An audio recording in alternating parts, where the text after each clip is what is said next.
Maoni ntine chake ndiye I think last week tinakamba za organ donation kunena kuti anthu amapereka amakazika pa register kunena kuti ndikadzafa ndikufuna mudzatenge chiwalo changa ziwalo zanga mudzagwiritse ntchito ngati zidzakhale zabwinobwino kwa anthu amene akusowa ziwalo kaya kudwala kuvutika.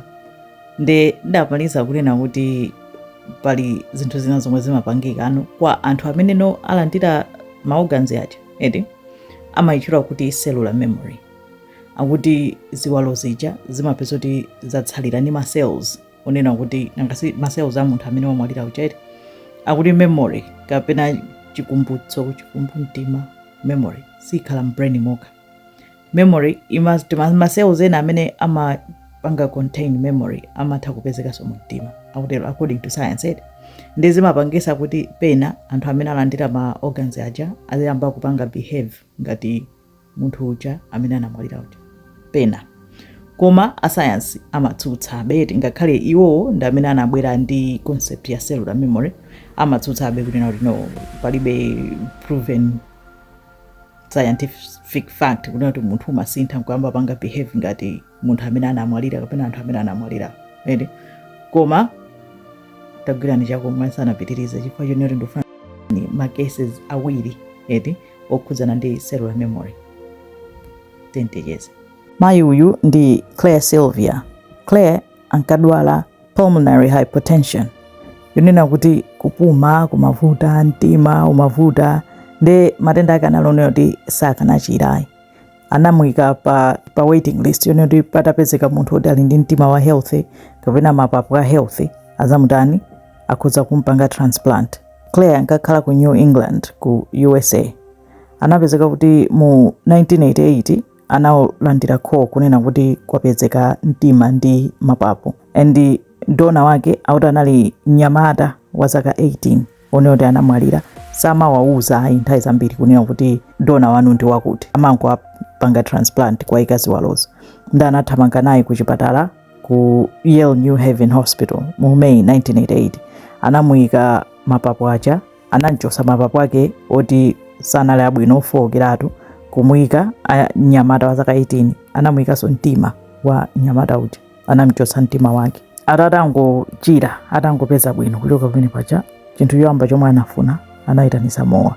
Aliyese nkumadabwera afuna mowa, munthu kuti samwa mowa bwanji. Andi kenako anayamba kudya fried chicken. Nthawi zonse afuna fried chicken, afuna kumwa mowa, basi munthu kuyamba kumwa mowa. Ati Sylvia sanayambe kudwala anali dancer edi amavina, koma atayamba kudwala basi anasiya samathaso kuvina kutani. Koma atangowasintha mtima choncho a Sylvia ati ndi anali ndi mphamvu, amapanga za energetic kwambiri, udansa wake nokukhala no ovina bwino kwambiri ziya zoti za mphamvu zosagwirizanaso ndi age yake pa nthawi imeneyo. Unoti anali ali ndi ana atatu, anadabwa nazo kwambiri. Ndi ananena kuti akuona ngati kuti akupanga share mzimu wa munthu amene anamwalira, mpakana analolera kuti ineyo I know kunena kuti sizololedwa kufufuza kuti ziwalo zinachoka kwa ndani, koma I have to know chifukwa choti anasintha kwambiri. Mpakana ananyamuka nkuyamba kufufuza, anapeza kuti anali mnyamata wa zaka 18 anamwalira pa ngozi. Anachita ngozi ya galimoto nkumwalira, anali penta. Ankadya fried chicken, nthawi zonse amafuna fried chicken and amakonda mowa, amakhalira kumwa mowa. Ndi mpakana anawafufuza, anawalembera kalata kupempha ngati angawadziwe. Ndi anavomera, anapita kukakumana ndi family ya mnyamatayo kuti azikafunsa kunena kuti iye kumanena zonse kuti ne izonsezi sindingapanga, koma after kupanga chonchi zonse zomwe ndikupanga ndi izi. Family ya mnyamatayo kunena kuti zonse munenazo ndi zomwe iye ankatani, zomwe iye ankapanga. Mpakana analemba buku title yake A Change of Heart. Buku mpakana anapita pa ma program ngati achina Oprah plus anapanga film ya life story yake chifukwa cha zodabwisa zomwe zinapangikazo. Of course panopo Claire anamwalira mu 2009 ali ndi zaka 69. Imeneyo nkhani yoyamba. Yachiwiri, bambo uyu dzina lake ndi Sonny Graham. Mu 1995 nayenso anali pa heart transplant list chifukwa choti anali wamphamvu bwinobwino zonse zoyenda, anali wa active kwambiri, anali ndi banja ndi ana. Koma anapezeka kuti anapanga contract virus ina yake yonena kuti inamuononga mtima. Adadwala kwambiri inamuonongeratu mtima. Ndi zinali zoti mtima usungachire pokhapokha azalandire mtima wa munthu wina. Ndi anamuyika pa waiting list kuti ngati pazapezeke munthu woti ali pa list ya madonors akadzapezeka, koza anthu amene ali pa waiting list ndi ambiri anyway. Imafunika unewa kuti mtima upange match ndi munthu uyo, kapena chiwalo chilichonse chomwe chikufunikiracho zimayenera kuti zichite match. Ndi anapezeka kuti mu 1995 Sonny Graham analandira call kunena kuti kwapezeka mtima. Sonny nthawi imeneyo anali zaka ma 50 chakuti, ende mtimawo unali wochokera kwa zibambo wina wa zaka 33 zinake Terry Cotto. Endi Terryyo analonera kuti anaziombera, anachita kuzipha. Terry atalandira mtima uja atanamba kunena kuti wasintha kwambiri, anakhala active kwambiri zosagwirizana ndi age yake, amapanga ngati mnyamata kwambiri, komanso anamba kukonda mowa nthawi zonse beer. Anthu pachiti kuti za mowa zizadzaso ndiyani, endi komanso atanamba kukonda ma hot dog kwambiri. Zonsezo akuti ndi zomwe Terry Cotto uja ankakonda. Nde akuti chifukwa choti anali ndi mtima woyamika, mathokoza kunena kuti anapatsidwa mtimawo, anamulembera kalata mkazi wake widow wa Terry kunena kuti akuthokoza chifukwa choti analolera kunena kuti mwamuna wake mtima utani upite kwa iyeyo. Nde mkazi wake wa Terry Cotto anayankha. Kenako anamba umapanga communicate nthawi zonse, kukhala chizolowezi mpakana anakumana koyamba mu 1997. Kenako kwamba basi kumacheza kenako mpakana anamba chibwezi. Zoopsa zodabwisa kuti kwamba chibwezi ndi munthu oti ali ndi mtima wa a late husband. Kenako mpakana mu 2004 anapanga ukwati.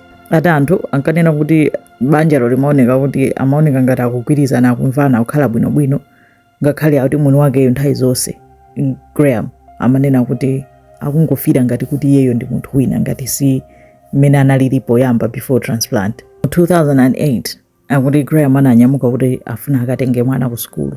Kenako anangoyima kubwerera kutenga mfuti kuziombera chimodzimodzi mmene anaziomberera Terry Cotto uja. Terry Cotto so anangotenga mfuti, ati nthawi imene anatenga mfuti uziombera anayambana ndi mkazi wake Terry Cotto kuziombera. Aponso mu 2008 Sonny Graham anangoziombera mutu kuzipha. Nde inakhala nkhani yayikulu kwambiri kuti imagine munthu awakhala kunena kuti wakhala kufira ngati iyeyo ndi Terry Cotto, wakhala kufira zinthu zodabwisa ngati si iyeyo, kukonda zinthu zosiyana, ali ndi stamina kwambiri, ali ndi zimphamvu zonena kuti mmene analili ali yanga. And all of a sudden nice wangopeza kuti wazitani wazipha. Ena amanena kuti iyayi mwina kuzipha kunchifukwa choti anakwatira ndi mkazi yemweyo ali ndi Terry anazipha, koma nawo aliso ndi uyo anazipha. Ndena amati mwina ndi nzima iyo, ena amati iyayi mwina ndi zomwezo za cellular memories zonena kuti inali nkhani yoti yochitisa mantha choncho. Asayansi akuti ayi mwina anali depression chabe, or mwina akuti survivor's guilt, kuti mwina ankasowa mtendere kuti munthu wina anafa kuti iye alandire mtima, zoterozo eti, koma chenicheni sichidziwika. Nkhani zake ndi zimenezo za cellular memory ndi organ donation. Zilipo nkhani zambiri, izi zinali zoti nangosankha ziwiri zokhazi zikomo kwambiri.